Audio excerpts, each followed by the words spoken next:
Frank Hale had ridden into Beaumont Creek on a horse that looked better than he did, and that was saying something, because the horse had a bad leg.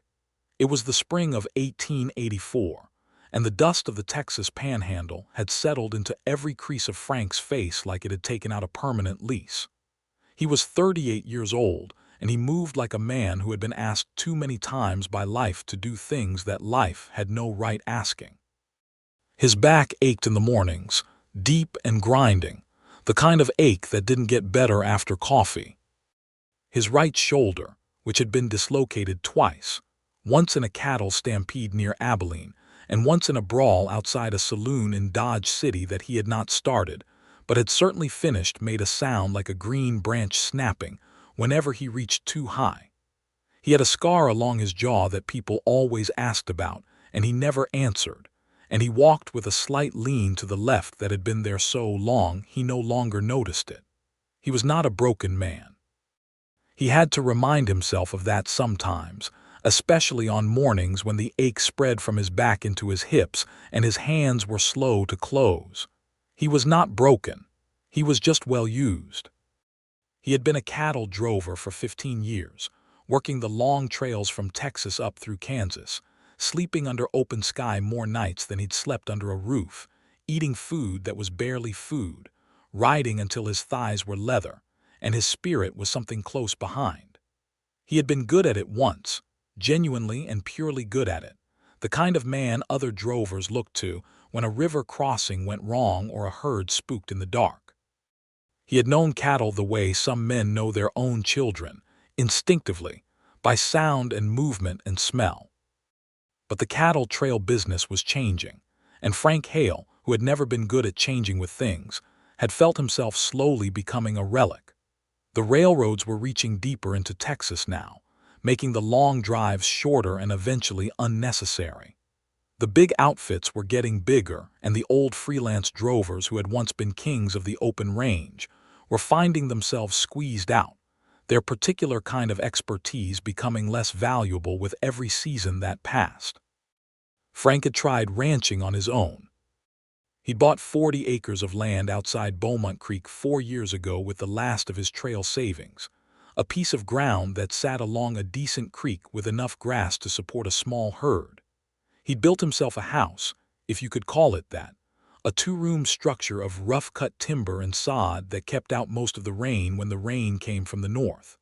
He'd run about 60 head of cattle on that land, scraping enough income to survive, and not much more. The trouble was that 60 head wasn't enough to make a man prosperous, and Frank knew it. He needed more land and more cattle, but land cost money he didn't have, and cattle cost money he didn't have, and the seasons went by the way seasons do when a man is just barely keeping his head above water, one after another, each one slightly harder than the last. He had one good season left in his body. He knew it the same way he'd always known when a river was safe to cross, intuitively, from somewhere deep and unargued inside him. One more season of working from before the sun came up until after it went down, of wrestling fence posts and breaking ice from water troughs in January, of hauling hay and doctoring cattle, and doing all the 1,000 physical things a one-man operation required. After that, his body would start requiring accommodations he wasn't prepared to make. He rode into town that Tuesday in April to pick up a few supplies and to collect whatever mail had come to the general store, which served as Beaumont Creek's post office along with everything else. The town was small enough that you could walk from one end to the other in 4 minutes, but it had what it needed: a general store run by a man named Abel Mortimer, a saloon called the Dusty Boot that served acceptable whiskey, a small church, a blacksmith, and a livery stable. There was also a doctor's office that was currently occupied by a physician named Elliot Crane, who was 60 years old and had a tremor in his hands that made the townspeople nervous, but who had never, to anyone's knowledge, actually killed a patient. Frank tied his horse outside Mortimer's store, his bad leg stretched out and tied carefully so she wouldn't spook, and he went inside to get his cornmeal and his coffee, and whatever letters might have come for him, which was usually nothing. But when he stepped through the door and his eyes adjusted to the dimmer light of the store's interior, he saw that there was a woman standing at the counter that he had never seen before, and Beaumont Creek was small enough that not seeing someone before meant something. She was arguing with Abel Mortimer about the price of a wool blanket. She was not arguing loudly or unpleasantly. She was arguing the way a person argues when they are entirely in the right and entirely confident about being in the right, which is to say calmly and with specific evidence. She had spread the blanket on the counter and was pointing to something on its edge, her finger moving with precision, and she was saying to Mortimer, "This selvage is already coming loose. That is not a $6 blanket. That is a $4 blanket with ambitions." Mortimer, who was a round man with a ring of white hair around a bald top and who was not accustomed to being argued with successfully, looked flustered. "Ma'am, I assure you," she said without any sharpness in it, just certainty, "that I have handled enough wool in my life to know the difference between good weave and bad weave, and I am not paying $6 for bad weave." Mortimer looked at the blanket. He looked at the woman. He looked at the blanket again. "$4.50, he said. $4, she said. $4.25, he said. $4, she said. He took $4. Frank stood near the door and watched this transaction with something he couldn't immediately name. It wasn't admiration exactly, though there was admiration in it. It was more like recognition, the way you feel when you see something done properly that you've seen done poorly too many times. She knew what she wanted, and she knew what it was worth, and she did not apologize for either fact. She turned from the counter with the blanket under her arm, and Frank saw her face for the first time straight on. She was perhaps 30 or 31, with brown hair the color of dark timber pinned up under a travel-worn hat, brown eyes that were direct and unhurried, a face that was pretty but not in a way that seemed to know it. She had the kind of face that got more interesting the longer you looked at it. There was something weather-worn about her too, not harshness but experience, the look of a person who had been outside in real weather and hadn't hidden from it. She noticed Frank standing near the door and she met his eyes briefly, not shyly and not boldly either, just straightforwardly, the way a person looks at another person in a room. "Excuse me," she said, because he was standing somewhat in the way of the door. "Of course," he said and stepped aside. She walked out, and Frank watched the door swing closed behind her, and then he stood there for a moment longer than he needed to before he remembered why he'd come in. He collected his supplies and his mail, which for once was not nothing. There was a letter from his sister in Arkansas who wrote twice a year whether she had anything to say or not, and there was a notice from the county land office about a neighboring parcel that had come up for auction, which made his stomach tighten because he knew he didn't have the money for it, but he also knew he needed it. He went out to his horse and began loading his saddlebags, and he saw the woman again. She was standing in the street about 20 yards away, with a wagon that had a wheel that was sitting at an angle it shouldn't have been sitting at. She was crouched beside it, examining it, and there was a man with her, younger, perhaps 22 or 23, with the same dark hair and the same direct quality about him, who was clearly her brother or cousin from the resemblance. "The hub's cracked," Frank heard her say to the young man. "I can see that," the young man said. "Question is whether it'll hold to the Caldwell property." "It won't," she said, certain again. "Not on these roads. We'll need to have it fixed before we go anywhere." Frank finished loading his saddlebags. He had work waiting back at his place, always work waiting back at his place. He mounted his horse and turned her toward the road that led out of town. He had gone maybe 30 yards when he stopped. He turned back. He told himself he was stopping because the hub of a cracked wheel was a genuine danger on these roads, and he'd seen what happened when a wagon wheel gave out on a rutted Texas track, and that was true enough. He rode back and dismounted beside the wagon. "The blacksmith down the street can fix that," he said. "Man named Tors. He does good work and he won't charge you more than it costs." The woman looked up at him from her crouch beside the wheel. She was not startled by his appearance. "Is that so? He might try to charge you more," Frank said. if he thinks you don't know what the repair ought to cost. But if you tell him the hub pin's also slightly bent and he'll need to true the wheel as part of the job, he'll know you're not somebody to take advantage of." She looked at him for a moment. "Is the hub pin also slightly bent?" "Yes," Frank said. "I can see it from here." She stood up and looked at the wheel from Frank's angle. She looked at him. Something almost like a smile happened in her eyes, though it didn't fully reach her mouth yet. "Thank you," she said. "I'll tell him exactly that." "Good," Frank said, and he started to remount. "Are you from here?" she asked, not desperately, just curious, the natural curiosity of someone arriving somewhere new. "Close enough," he said. "I've got a place about 4 miles east, the Hale Ranch, if anyone gives you directions to it." "Margaret Langley," she said, and held out her hand. He shook it. It was a firm handshake, no hesitation. "Frank Hale." "Frank Hale," she said, and she seemed to store the name somewhere. "Are you the one who sold this property recently?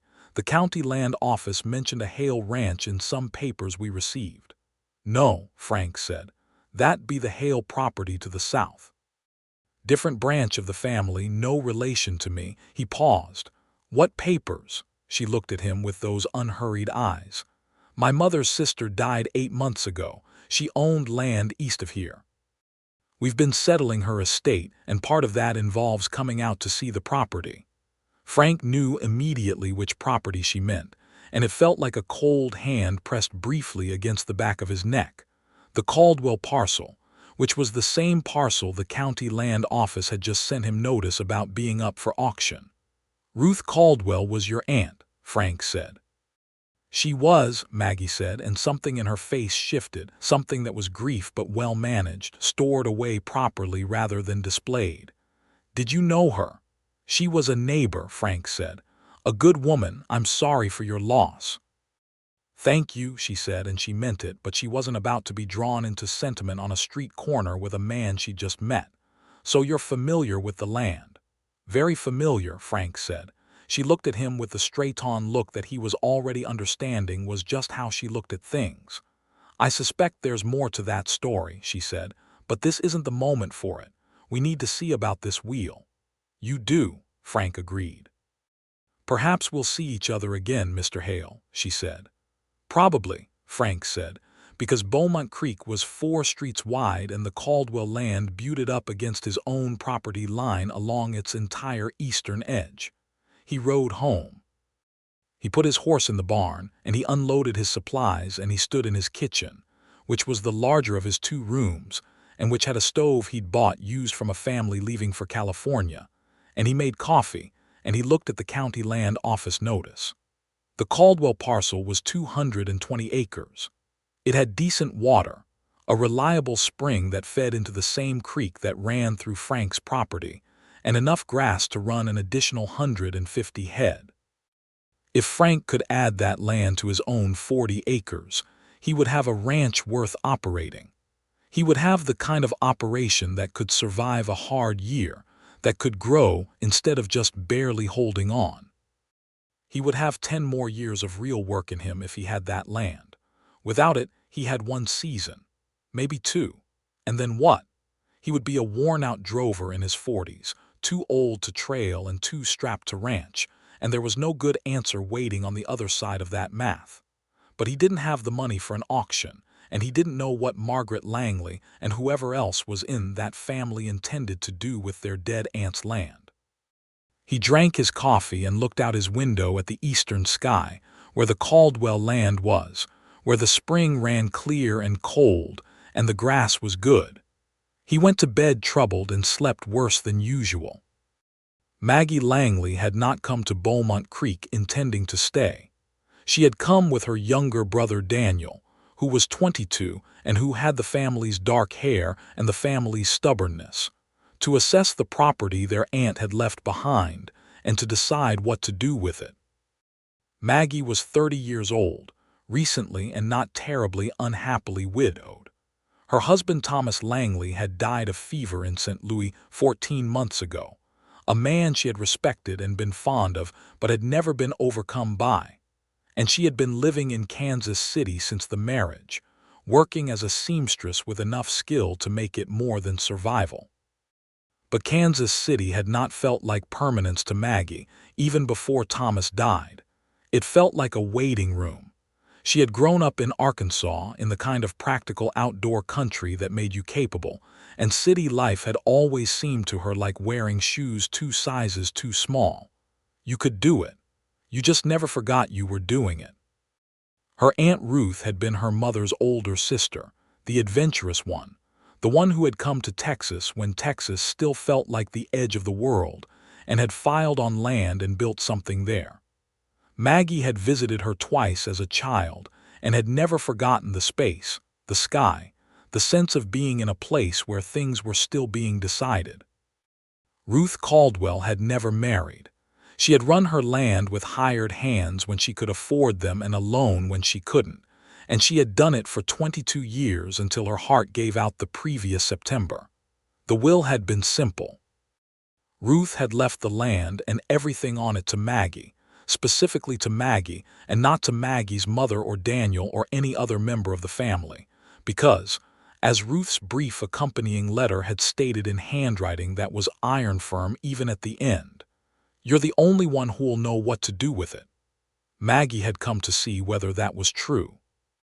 What she found, after the wheel was fixed and tours the blacksmith turned out to be exactly as competent, and as initially overpriced as Frank Hale had suggested, was a property that was harder used than she'd expected but fundamentally sound.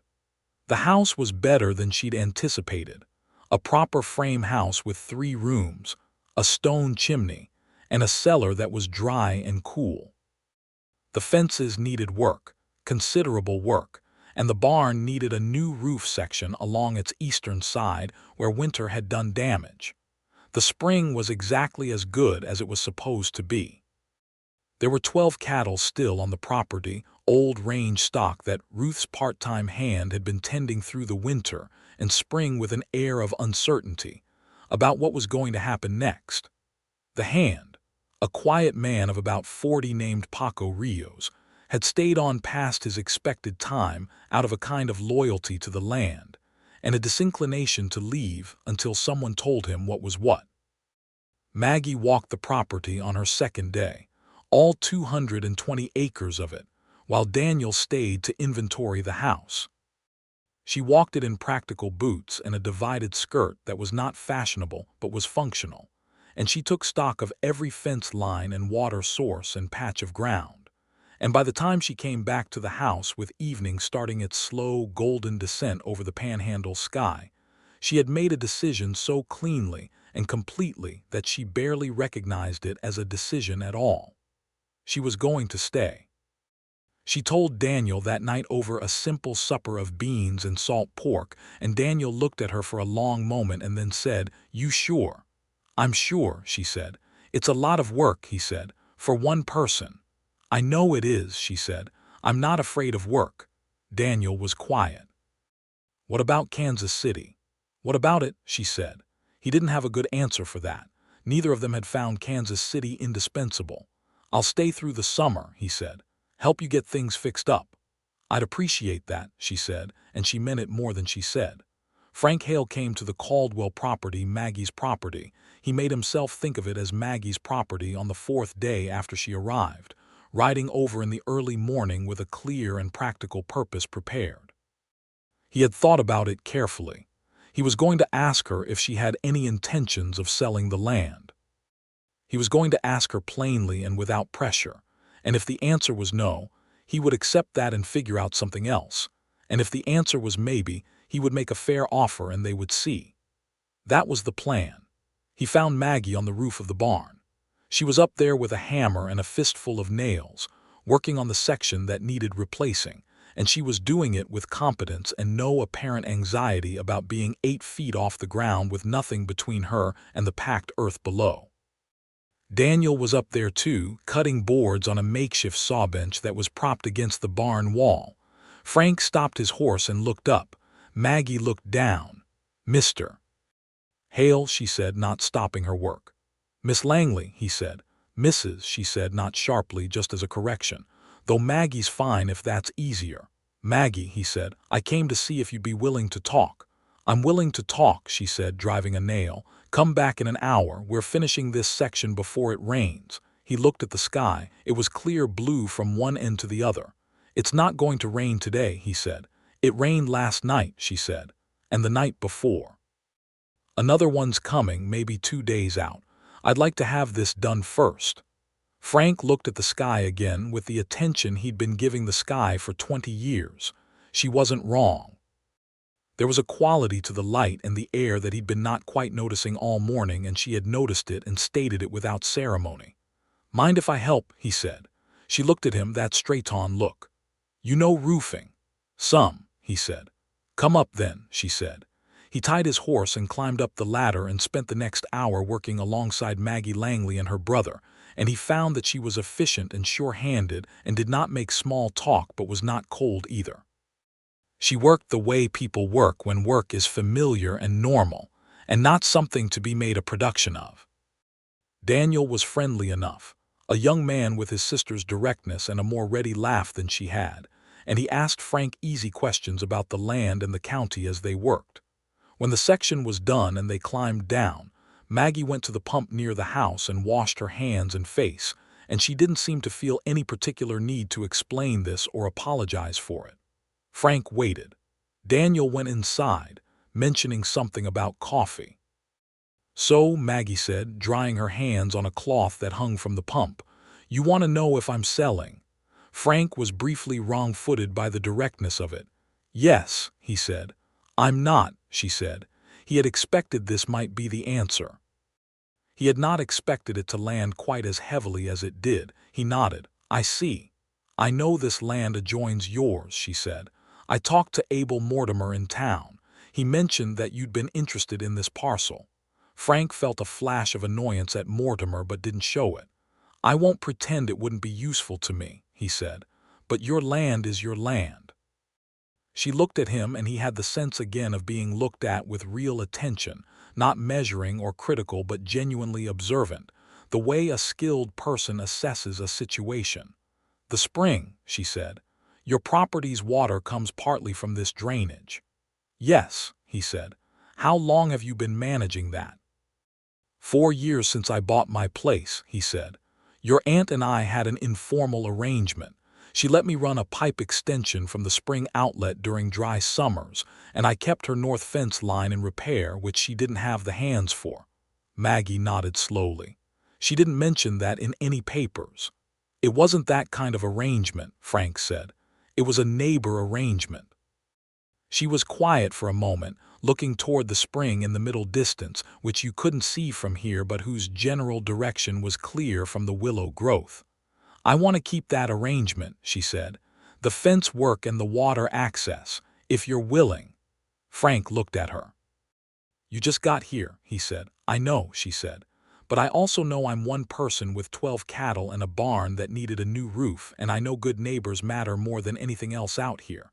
My aunt lived on this land alone for 22 years. I suspect she knew how to make arrangements that worked.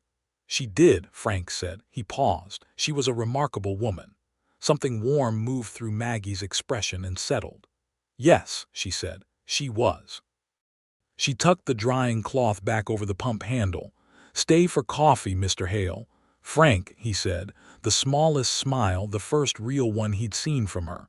Frank, she said, stay for coffee. He stayed for coffee. And then he stayed for the better part of the morning, because the conversation that started with practical matters of land and water and fence line moved, the way conversations between two direct people sometimes do, into more honest territory. He told her about his years on the cattle trail, and she listened without interrupting. She told him about growing up in Arkansas and about her work as a seamstress in Kansas City and about her aunt's letters, which she had saved all of them, every one. He told her about his back and his shoulder with a matter-of-fact lack of sentiment that surprised him even as he said it, as if the honesty of her listening had drawn honesty out of him without his planning to offer it. What does the doctor say? She asked. Crane, Frank said. He says keep working and try not to make it worse, which is about what I'd have said myself. There are things that help, she said. Willow bark tea for the inflammation. And there are exercises, things for the back and shoulder that my husband's physician showed him before he died. They helped Thomas more than anything else the doctors tried. I could show you if you'd want." Frank looked at her. "Your husband had back trouble. His spine was injured in an accident when he was young," she said simply. "He managed it for years. These things help more than people think when they're done consistently."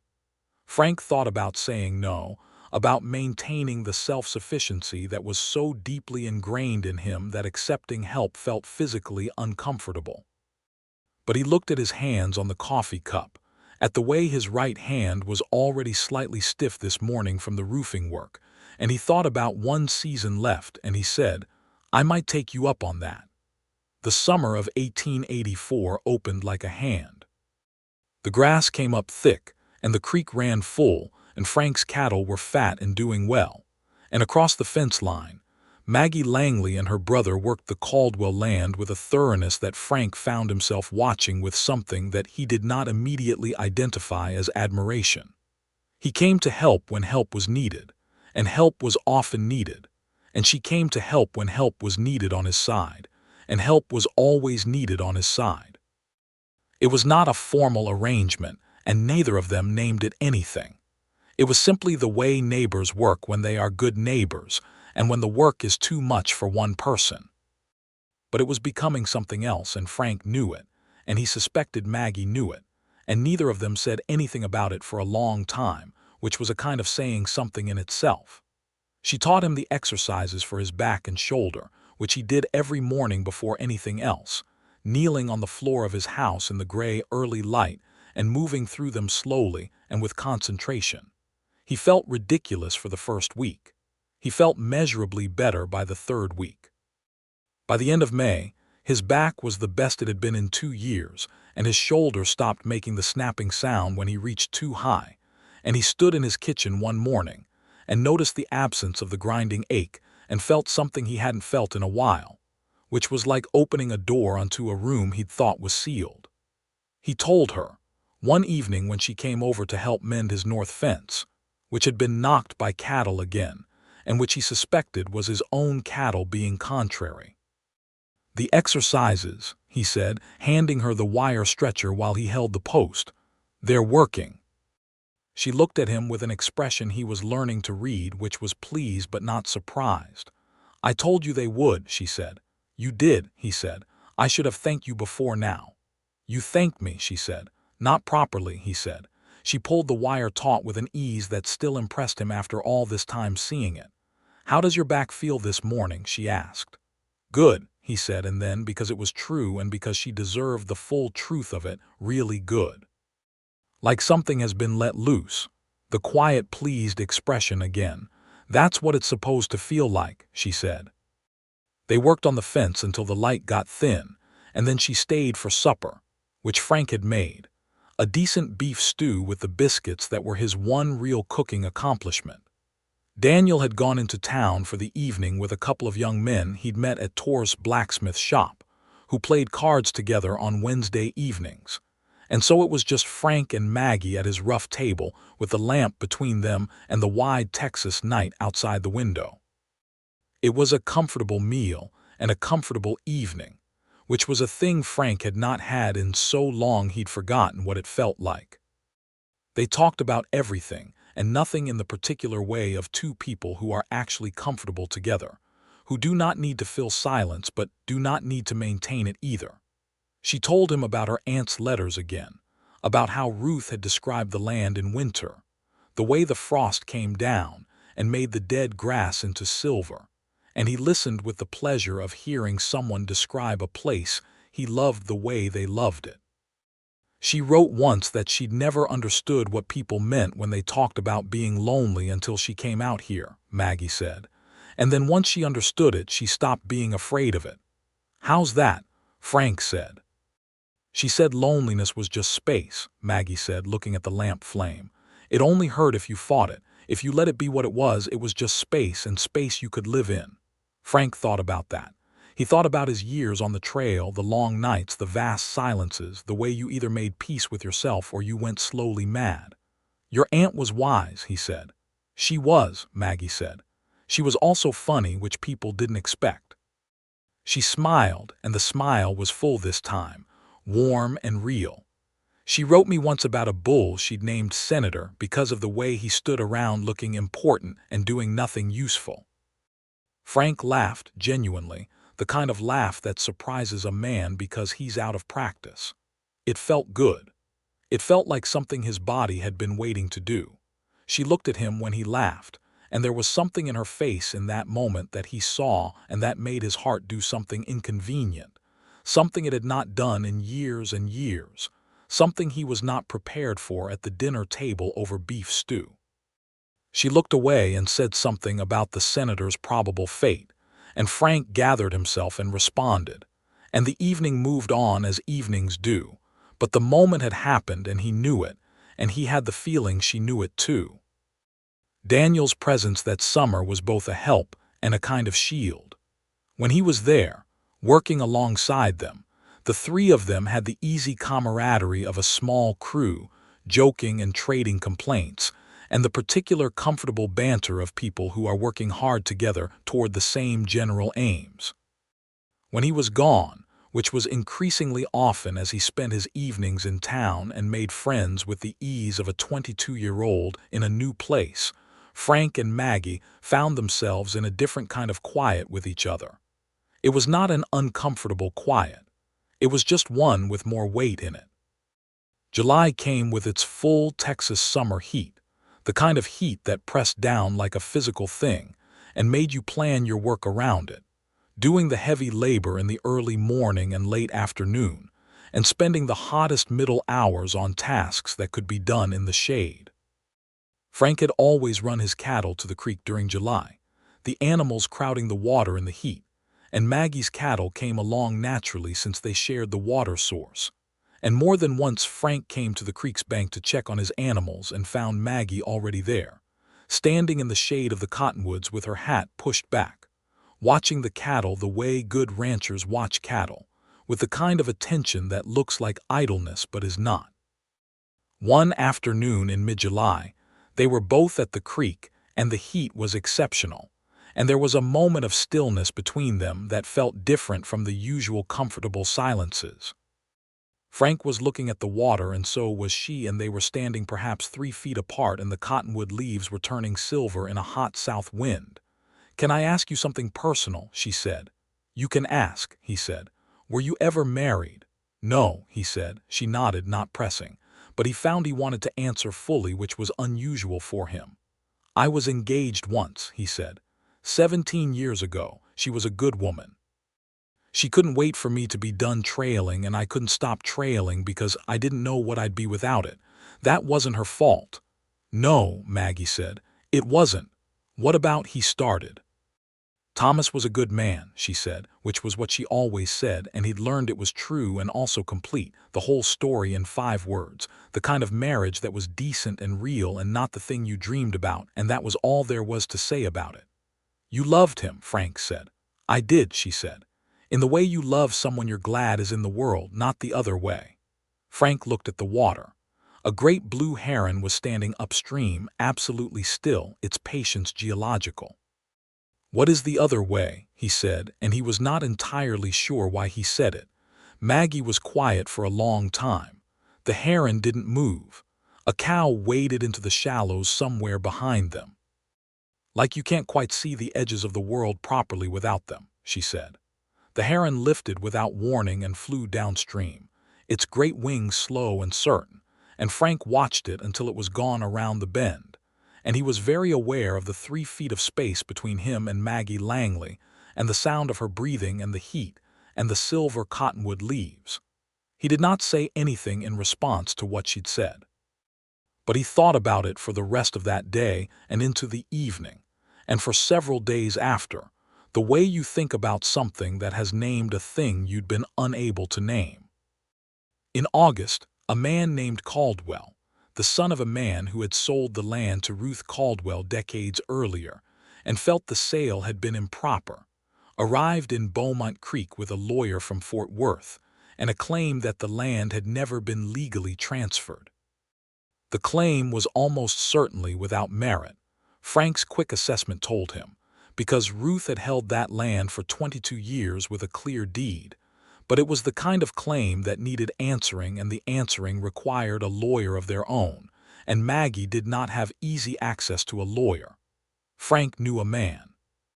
He'd done business years ago with an attorney in the county seat who had handled a small property dispute for one of the ranchers Frank had worked for, a man named William Bast who was not cheap but was thorough. Frank sent a letter that same day. "You don't have to do that," Maggie said when he told her. "I know," he said. "This isn't your fight," she said. "You're my neighbor," he said, "and your aunt's deed was sound. I know it because I read a copy of it when I was looking at the land myself before you came. The title is clean." She looked at him, and this time the look had something in it that was not quite the steady, direct assessment he was used to from her. It was something softer and more uncertain, which he was learning was the form her deeper feelings took when she let them show. "Thank you, Frank," she said. Bass came up from the county seat and reviewed the deed and told Maggie in 30 minutes what Frank had suspected, that the claim had no legal standing, that the Caldwell family member was either badly advised or deliberately trying to intimidate a new woman landowner into a cheap settlement, and that a single firm letter from Bast's office would almost certainly end the matter.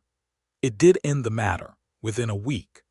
The Fort Worth lawyer withdrew, and the Caldwell man went home.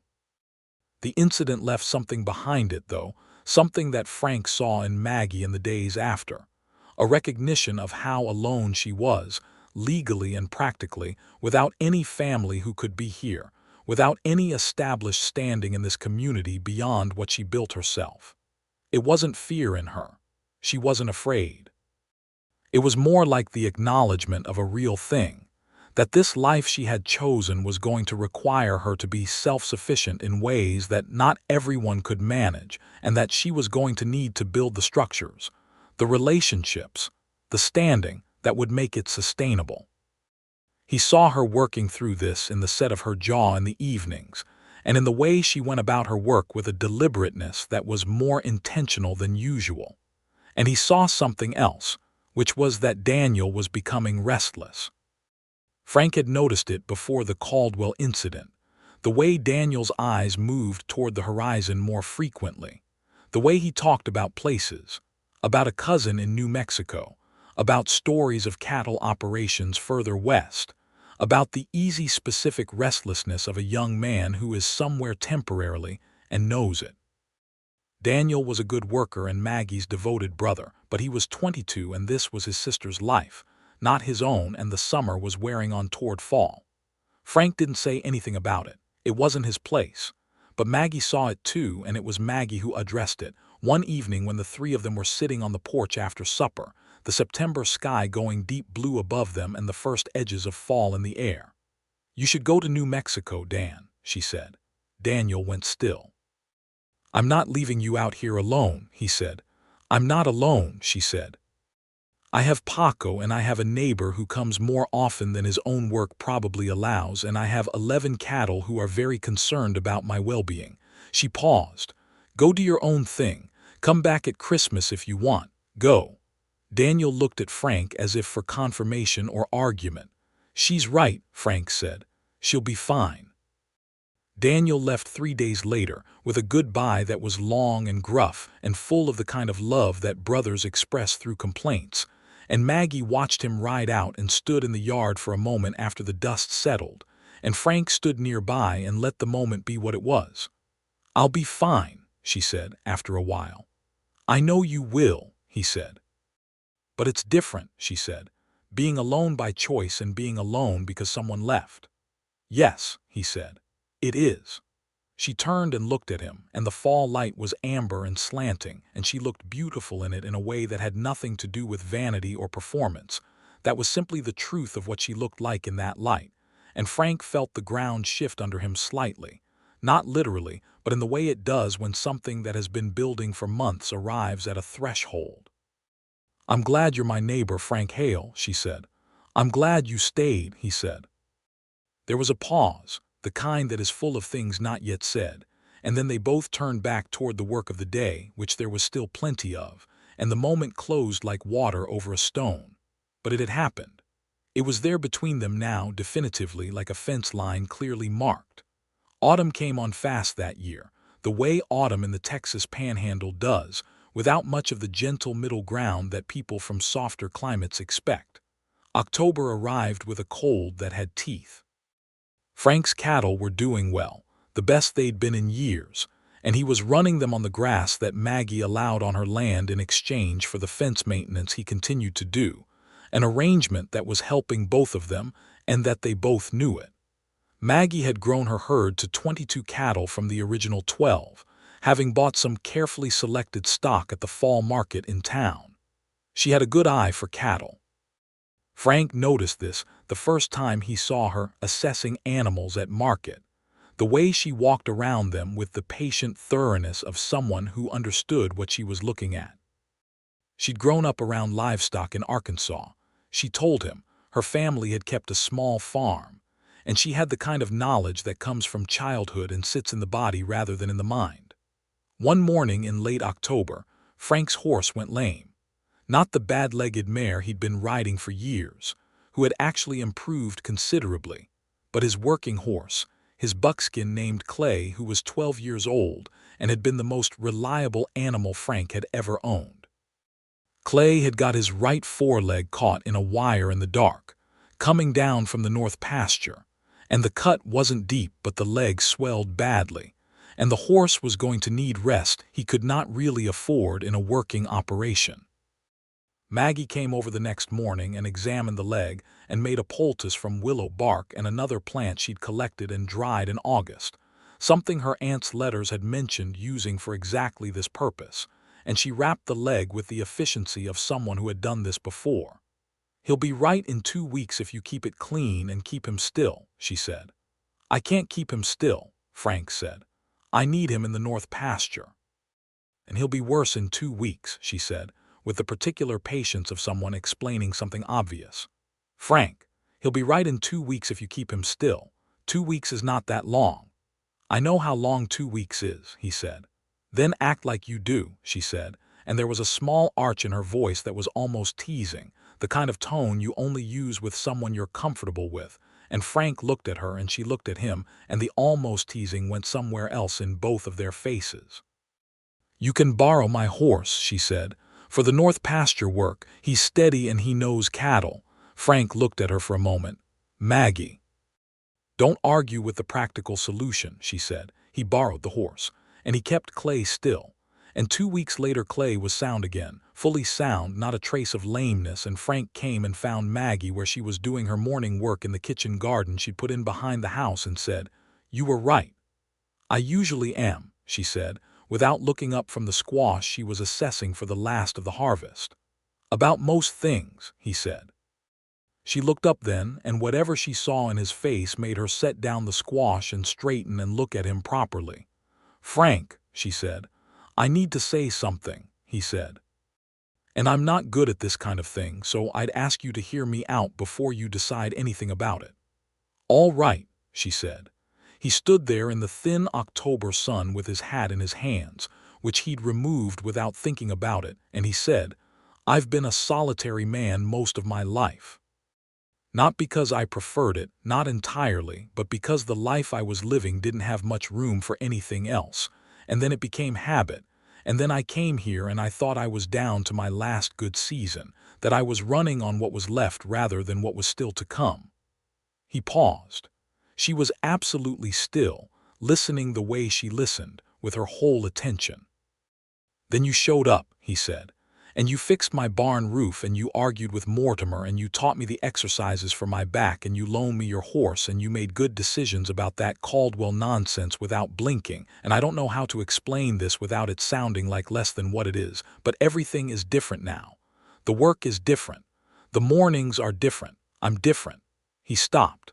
He was looking at her. "Are you telling me you love me?"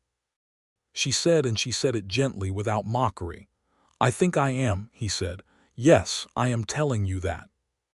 She looked at him for a long moment, and in the morning light he could see everything in her face, the directness and the warmth and the consideration she gave to all important things, and then she said, "Frank Hale, I came here to settle an estate. I didn't come here to fall in love with a weather-beaten rancher who borrows my horse and argues with me about his own horse's medical needs." "I understand," he said carefully. "I'm not finished," she said. She looked at him steadily. "I didn't come here for that. But I think I'd be a fool not to tell you that somewhere between the barn roof and tonight, I fell in love with you anyway. Without planning to, without asking permission." The words landed on Frank Hale like sunlight after a very long winter. He crossed the few steps between them, and he took her hand in both of his, and she looked up at him, and he said, "I'd like to court you properly, if you'd allow it." "I'd allow it," she said. He kissed her hand carefully, the way a man handles something precious. She looked at their hands together, and her expression was the warmest thing he had ever seen in his life. The courtship of Frank Hale and Maggie Langley was, by Beaumont Creek standards, almost shockingly practical. They had been spending every other day in each other's company for 6 months by the time they named what it was, and so the change was less in the quantity of time together and more in the quality of it, in the things that were said and the things that didn't need to be said, in the particular tenderness that moved into the ordinary practical shape of their days. Frank brought her wildflowers once because it seemed like the thing to do, and she put them in a jar on the table and said, "I didn't expect you to be the wildflower type." And he said, "I'm not particularly, but it seemed like an occasion required it."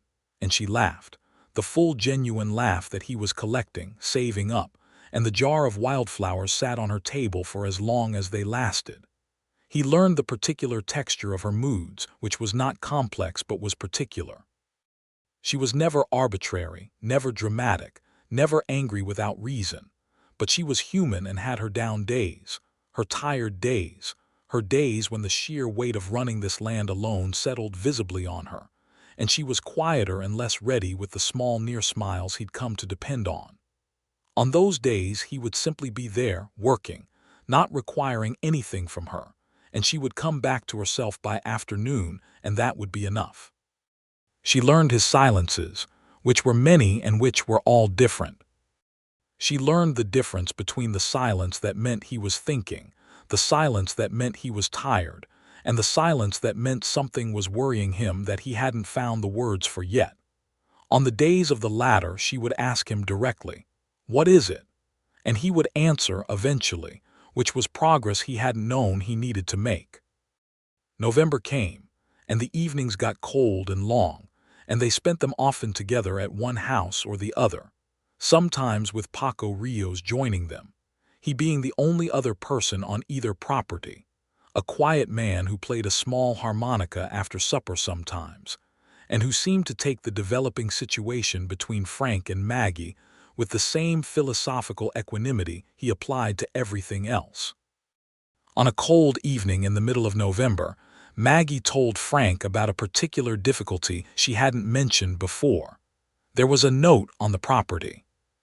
Her aunt had taken out a small loan against the land a few years back, nothing enormous, $240 for repairs after a bad spring.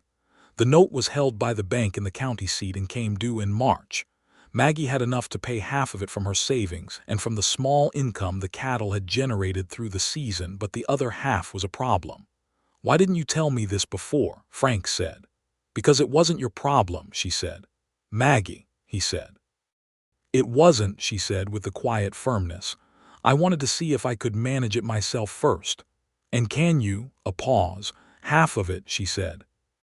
They sat with that for a moment, the lamp between them, the cold Texas night pressing at the windows. "I have the other half," Frank said, "more or less. My cattle sales from this fall came in better than expected, partly because you let me run them on your grass this summer." "That's not," she started. "It's practical," he said. "You said I could borrow money from you once if I needed it. Let me lend it to you now. No interest. Pay me back at the end of next season." She looked at him, and he could see her working through it, the independence pulling one way and the reality pulling another. She was not proud in the foolish sense he'd learned that about her. She was not going to let pride make bad decisions for her, but she didn't like needing help. "All right," she said, "but it's a real loan. I'll write it down." "Fine," he said. She wrote it down and he gave her the money in January in time for the note payment, and she paid the bank in full in March, and the land was clear. And in April, exactly 1 year after she had first arrived in Beaumont Creek, she came to Frank's place on a warm spring morning and handed him back the money in full, having sold a bull at the spring market for significantly more than either of them had expected. "With thanks," she said, holding it out. He looked at the money, he looked at her. "You didn't have to do this all at once," he said. "I know," she said, "but I like the feeling of not owing." He took the money. He looked at it in his hand. "Maggie," he said. "Frank," she said, mimicking his tone gently. "I want to marry you," he said. "I should have asked you months ago, and I've been waiting to be sure you were sure, and I think you're sure, and I'm sure, and I'd like to ask you properly." She was quiet for a beat, and then she said, "Are you sure you want to?" "I am," he said, "or I wouldn't be asking." "Then yes," she said. "Yes, Frank." He crossed to her, and he held her face in his hands, and he kissed her. A real kiss. The kind that had been coming for a long time and arrived with the weight of that waiting in it. She put her hands on his arms and kissed him back, and the morning light came through the window, and the sound of the birds was outside, and he felt, standing in his rough kitchen with the woman he loved, that the world was fundamentally and unexpectedly generous. They were married in June of 1885, in the small church in Beaumont Creek, by a preacher named Morris who had a voice made for weddings, and who was visibly moved by the way Frank and Maggie looked at each other during the ceremony, with the particular gravity of people who know what they're doing and why, and what it costs. Maggie wore a dress she'd made herself, a deep blue wool that was simple and beautiful, and she had flowers in her dark hair, prairie flowers from the fields around her property, and Frank wore a suit that was old but well kept, and that fit him the way a man's best suit should fit him, like something he could stand straight in. Daniel had come back from New Mexico for the occasion, sunburned and in good spirits, and with the satisfied look of a young man who had been doing his own thing, and he stood up with Frank because Frank had nobody else, and he seemed genuinely pleased to do it. Abel Mortimer was there, and Torres the blacksmith, and Dr. Crane and Paco Rios, and half the town besides, because Beaumont Creek was small enough that a wedding was everyone's occasion whether or not they'd been specifically invited. The reception was at Frank's property, which was already starting to become their property in the practical sense, tables set up outside in the June warmth, food that the women of the town had contributed with the generous competitiveness of people who take communal celebration seriously. Someone played a fiddle, and then Torres turned out to have an impressive facility with a guitar, and the dancing went on longer than anyone had planned. Frank danced exactly twice because his back was his back, but both times were with Maggie, and the second time they danced close and slowly, the party spinning gently around them, and she had her head against his chest and he had his arms around her, and he said quietly, "I used to think I had one good season left, that the next one would be the last one." She lifted her head and looked at him. "And now," she said. "Now," he said, "I think I've got 10 more, at least." She smiled, the warm, full smile, and she put her head back on his chest. "Without asking your permission," she said softly. "Without asking my permission," he agreed, "and I'm grateful for it." The summer after they married, they joined the properties formally, filing the papers with the county land office to register the combined 260 acres as the Hale Ranch. And there was something in seeing it written on the official paper that made the reality of it land differently, more permanently. The way legal acknowledgement of a true thing can still surprise you even when you know the thing is true. Frank's back continued to improve. He kept up the exercises every morning, religiously, in the way he'd never done anything religiously before, and Maggie sometimes did them with him in the mornings, which had started as practical, and had become something intimate in its ordinariness, the two of them moving through the routine in the gray light before the day's work began, quiet and unhurried and close. He added a room to the house that fall. Their house now, the house that had been his rough 2-room structure, which he expanded into a proper 4-room home with a porch across the front and real wood floors in the main room, working on it himself in the evenings with Paco's help and Tor's occasional assistance when a structural problem exceeded Frank's carpentry skills. Maggie was involved in every decision about the house with the same thorough practicality she brought to everything, and she had opinions about windows that surprised him and opinions about the pantry that were simply correct, and the house that emerged by winter was something Frank could barely recognize as the place he'd lived alone for 4 years. It felt like a home. He had not had one of those in a very long time. The cattle operation grew. Maggie's eye for good stock combined with Frank's understanding of the range, and the water meant they made better purchasing decisions than either would have made alone, and their herd was up to 90 head by the end of 1885 and 120 by the end of 1886, running on grass that was good and watered from the spring that ran through their land. The cattle market was reasonable, and they sold well in the fall both years, and Frank paid his neighbors fairly and hired on a second hand a young man named Jesse Webb who was 17 and who lived in town with his family, but came out to the ranch 6 days a week with an earnestness that Frank appreciated. There was a difficult spring in 1886 when a late freeze came in March, and they lost 7 cattle, which was a hard blow. And there was a moment during that week when Maggie came out to where Frank was working and said nothing, just stood beside him looking at the loss, and he put his arm around her and she leaned into him, and they stood there together until the cold light changed, and they went in for supper and talked through the adjustments they'd need to make, practically and calmly. The way people who have real partnership handle real loss. In the summer of 1886, they had their first child. It was a boy, which Frank had not allowed himself to predict, and he arrived in July with the particular drama of first births and the assistance of a woman from town named Clara Dawes, who served as midwife and who had delivered at least 40 babies in Beaumont Creek and the surrounding area without losing one. Maggie was remarkable during it, which surprised Frank only in that it surprised him at all, because Maggie was remarkable at everything. She was focused and determined, and after it was over she lay in their bed with the baby on her chest and looked at Frank with an expression he had no framework for, something so large and complete it seemed to be from a different category of experience than anything he'd seen before. "Hello," she said to the baby in the quietest voice, and then she looked at Frank and said, "Come see him." Frank sat on the edge of the bed and looked at his son, who was red and small and had a great deal of black hair and the most ferociously determined expression he'd ever seen on something so tiny, and something happened to Frank Hale that he had no words for. Something opened in him that he hadn't known was there to open. "What do we name him?" Maggie said. "You name him," Frank said, because he couldn't speak properly yet. "Robert," she said without hesitation. "Robert Hale. After your aunt," Frank said, "Ruth's middle name." "After a strong person," Maggie said.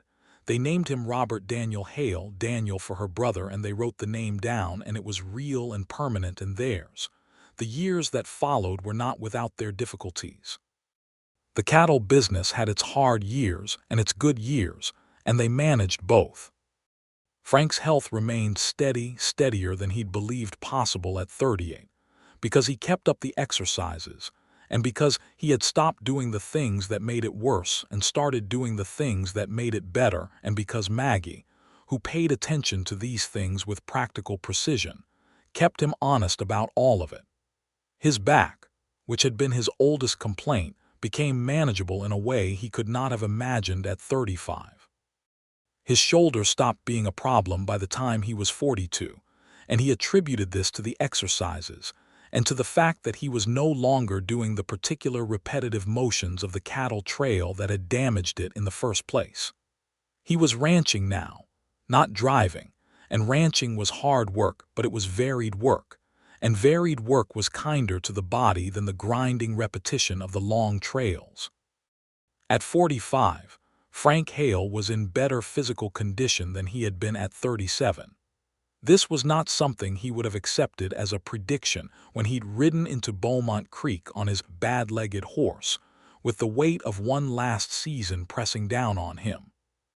but it was simply the truth. He told Maggie this one evening, the two of them on the porch in the long summer light of 1891, Robert a sturdy 5-year-old running circles in the yard with a dog they'd acquired somewhat accidentally, and Maggie pregnant with their second child and looking in that particular way that suited her, warm and rounded and absolutely certain of herself. "I told you," she said. "You didn't tell me this specifically," he said. "I told you the exercises would help," she said. "You didn't say they'd add 7 years to my useful life," he said. She smiled, looking at Robert and the dog. "I thought it was 10 more years." "It's at least 10, he said. "Might be more." She looked at him sidelong, the small smile deepening into the warmer one. "I didn't ask your permission for any of it," she said. "No," he said. "You didn't."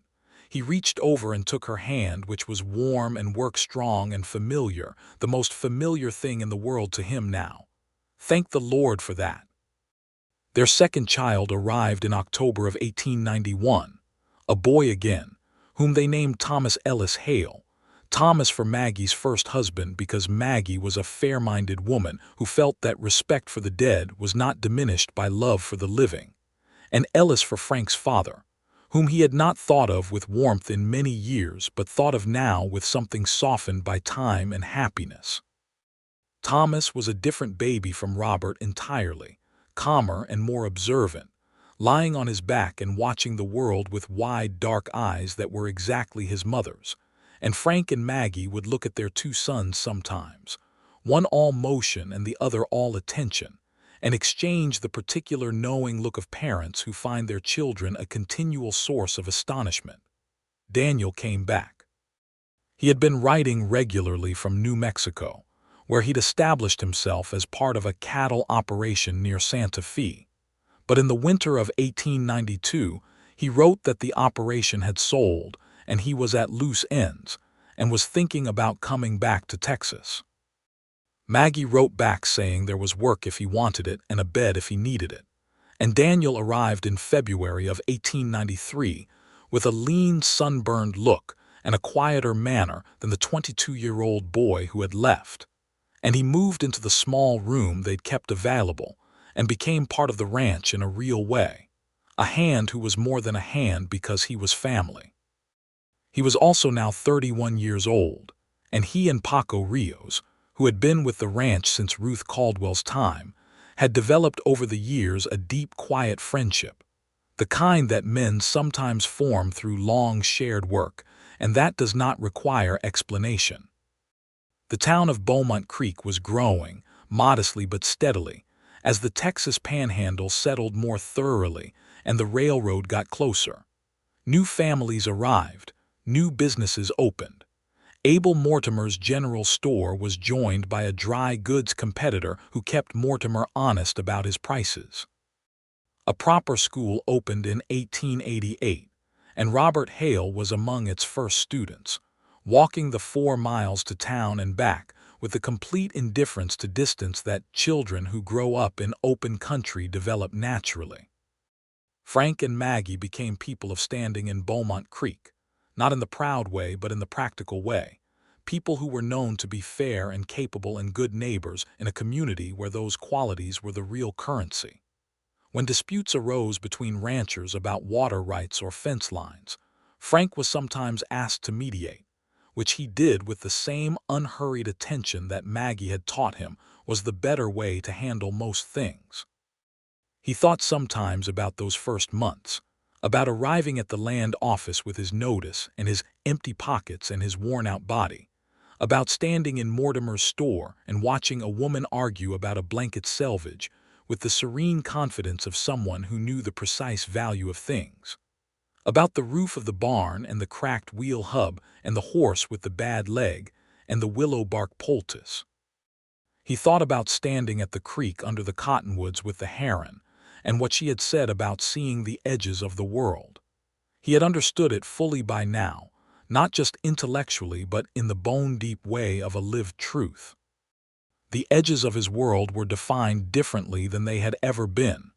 He could see them properly, their full extent, with her in it. He was 49 in the spring of 1895, And he got up one morning before dawn the way he always did, and he went through his exercises in the early dark, the movements that had become as natural and ordinary as breathing. And then he went to the kitchen and started the coffee, and stood at the window watching the panhandle sky go from black to dark blue to the particular pale rose that preceded sunrise. And he felt no grinding in his back and no catch in his shoulder, and no darkness in his thinking, only the clean, ordinary pleasure of a morning beginning. Maggie came in while the coffee was still brewing in her dressing gown, hair loose, looking the way she looked in the early mornings, which was a version of herself he had come to love in a particular way he couldn't have articulated to anyone, the most unguarded version, the version before the day's competence was fully assembled, when she was just herself without any particular purpose yet. She looked at him standing at the window, and she read his face the way she'd learned to read it across 10 years of mornings together. "Good morning," she said. "Good morning," he said. "Very good, actually." She came to stand beside him and looked at the sky, which was shifting now from rose toward gold, the kind of Texas sunrise that you never entirely got used to no matter how many years you watched it. "You were thinking about something," she said. "The first time I saw you," he said, "in Mortimer's store." She smiled without turning from the sky. The blanket, he agreed. "You were absolutely right about that selvage." "I know I was," she said. He put his arm around her and she leaned into him, her head against his shoulder, and the sky went gold in front of them, and somewhere out past the barn one of the cattle made its morning sound, low and conversational, and the dog barked once at something in the distance and then stopped. "I was running out," he said. "I felt it. One season left, maybe." "I know," she said. "I figured that out pretty early." He looked at her. "You did?" She turned her face up toward him, the brown eyes clear and direct and warm. "The way you moved," she said. "The way you talked about your back, so matter-of-fact about it that it was clearly a cover for something worse. The way you took me up on the exercises." She paused. "You don't accept help unless you genuinely need it." He thought about that. "No," he said, "I don't." "You needed it," she said simply. "I did," he said. "I needed a great deal more than exercises, as it turned out." She put her hand on his chest over his heart the way she sometimes did. "How are you now?" she said, meaning more than the physical. "Full," he said, which was the only word that was exactly right. "I'm completely full." Her hand pressed slightly and she smiled and turned back to the sunrise, and they stood that way until the sky was full gold and the day was properly started. And then Maggie said something practical about breakfast, which there were 4 people in the house to make it for, and Frank laughed and let her go in first and stood a moment longer with the morning. He thought about what 10 years had done. Not what he had done with 10 years, but what the years themselves had done, what they had made and added and built. Robert was 9 now and already helping meaningfully with the cattle, a serious and capable boy who had his mother's directness and his father's patience. Thomas was 4 and had his mother's dark eyes and his own particular quality of attention that seemed to see through the surface of things, and everyone who met him said he was an unusual child in the best way. Daniel was solid and good and belonged here now. Paco had been offered more than once by other ranchers and had stayed each time, which Frank understood was its own kind of loyalty. The ranch was healthy. 165 head, 2 full-time hands, a house that was a real house, land that was cared for and gave back what it received. The note that had almost sunk Maggie in her first year was a distant memory. The Caldwell claim was a story they told sometimes, almost with amusement now, the audacity of it. Frank's body, his body that had been running out. He turned his shoulders, both of them, in a full circle, and the movement was smooth and painless, the way it had not been able to be at 38. He bent forward and straightened up, and there was nothing, just the good mild soreness of a working man's morning, the kind of soreness that is health and not decay. He was not young. He was 49 and he felt 49, but 49 was not one season from the end. 49 was, if he was honest, something closer to the middle. She had given him that. Given him back to himself without making a show of it, without demanding gratitude, without even entirely seeming to know she was doing it. She had showed up with her wool blanket and her practical eyes and her aunt's clear land deed and her morning exercises and her loan repaid in full, and her blue wedding dress and her 2 sons and her hand on his chest over his heart, and all of it together was a life he had not seen coming. He went inside. Maggie was at the stove and Robert was setting the table with the concentrated carefulness of a 9-year-old who had been taught to do things properly. And Thomas was sitting in his chair with a piece of bread he'd been given to occupy himself, watching his brother with the wide, measuring eyes that watched everything. Frank poured himself coffee and sat down at the table, and Robert brought him the sugar without being asked, knowing his father took sugar, and Frank ruffled the boy's hair and Robert submitted to it briefly before returning to table setting with restored dignity. And Maggie turned from the stove with the pan and looked at Frank over her shoulder with the morning look, and he raised his coffee cup slightly, and she smiled and turned back to the stove. The kitchen was warm from the stove and the windows were going gold with morning and the 2 boys were there, and the coffee was good, and the ranch was outside and the day was beginning, the 10,000th or maybe 10,000th and first ordinary extraordinary day of a life that had seemed at 38 to be concluding. It was not concluding. It was, as it turned out, only getting started. In the winter of 1896, a letter arrived from Daniel's contact in New Mexico about a potential land purchase that would allow the Hale operation to expand further, the kind of opportunity that came along rarely and required quick assessment. Frank and Maggie spent 3 evenings talking it through, going over the numbers and the logistics with the thoroughness they gave to all important decisions, and at the end of the 3rd evening Maggie said, "I think we do it," and Frank said, "I think we do it," and they shook hands on it across the table, which made Maggie laugh and Frank pull her toward him and hold her for a long moment. They made the purchase in January of 1897, adding 80 more acres that bordered their western edge, and the ranch became the kind of operation that had serious standing in the county. Not the largest in the Panhandle, nowhere near, but a solid and well-managed property that made a good living and employed fair hands and contributed to the community that had grown up around Beaumont Creek. Frank turned 51 in 1897, and on his birthday Maggie made a dinner that was elaborate by their standards, with a proper cake that required ingredients she'd ordered specially from the county seat, and Robert and Thomas helped her with it in the way that children help with things, with enormous enthusiasm and variable usefulness, and Frank ate his birthday dinner surrounded by all of it, his family, his house, his full life. And afterward sat on the porch in the October cool with his coffee while the boys were settled inside. Maggie came out and sat beside him close, and she said, 51. 51, he confirmed. How's your back, she said. Perfect, he said, which was almost true and the nearest to it he'd ever been. Your shoulder, also perfect, he said.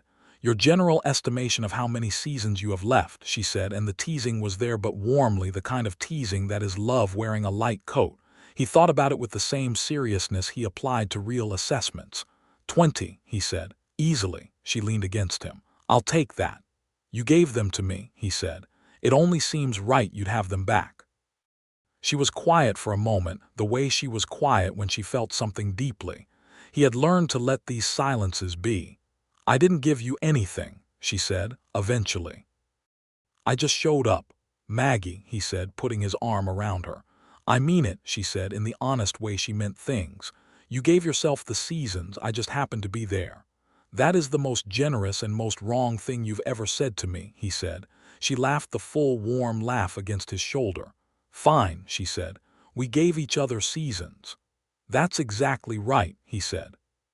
The stars were coming out over the Panhandle, the great wide spill of them that you only see in places with real darkness, the kind of sky that makes you feel small and enormous at the same time, and the ranch was quiet around them, the cattle somewhere in the dark, the hands in the bunkhouse they'd built the previous year, the boys inside with the lamp. Frank Hale sat on his porch with his wife and looked at the Texas sky and felt the kind of peace that is not the absence of things but the presence of all the right ones. His body was sound. His land was good. His sons were sleeping inside.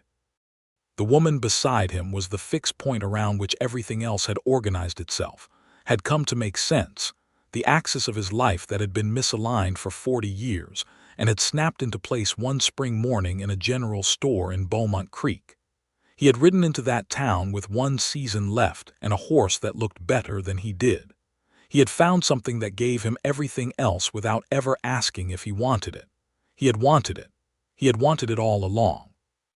He just hadn't known it was possible until she showed him. The night went on around them, wide and dark and full of stars, and they sat in it together until the chill came in properly, and then they went inside, and the door closed behind them, and the lamp burned in the window, and the Hale ranch was at rest.